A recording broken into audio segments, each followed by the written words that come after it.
ladies who are waving here, great ladies, you are all very well dressed.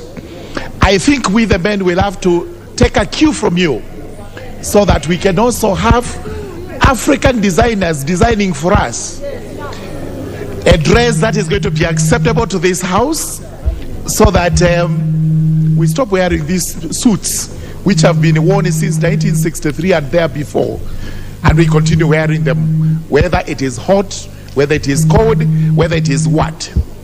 Allow me, Madam Speaker, to support the motion by the Honorable Wamushomba as regards school uniforms. And as we debate this, we have schools that are here, so we are able to see exactly what uniforms do. The importance of school uniforms cannot be overemphasized. It is important that we actually maintain, which was started those days when formal education was introduced into the country.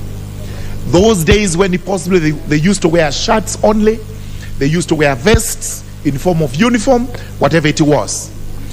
Even where we have rural schools, and these are poor places, poor parents, uniforms may be tattered all the time.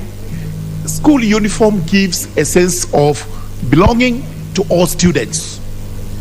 You become proud, you associate yourself with your school, and whenever it is, even if it's a competition, you do the best because you know your school's reputation is at stake.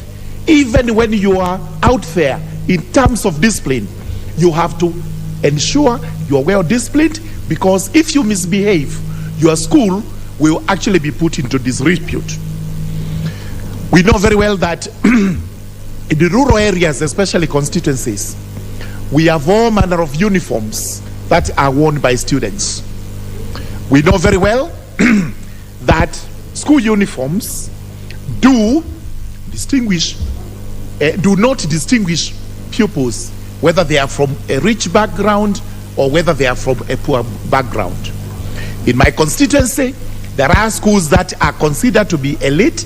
There are others that are considered to be poor.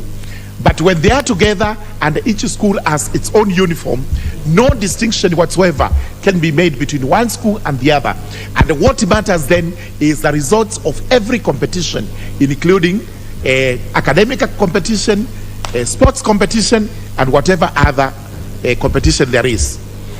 As we debate this motion, and I urge the House actually to pass it so that the government can go to the drawing board and get us to be working with uniforms that are standardized, and especially in terms of prices.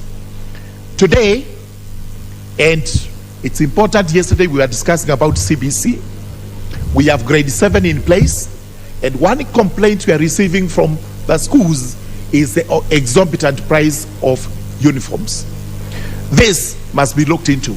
The second issue that is coming in is that every head teacher in every school wants to make a quick buck by selling school uniforms.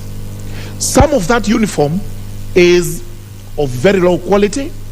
It is not well tailored, as a result of which parents end up paying lots of money, exorbitant prices, so that they can buy uniform which to a great extent is substandard. The Ministry of Education must come up with set standards. And the standardization does not mean we have to have one color. What we are saying is we are possibly going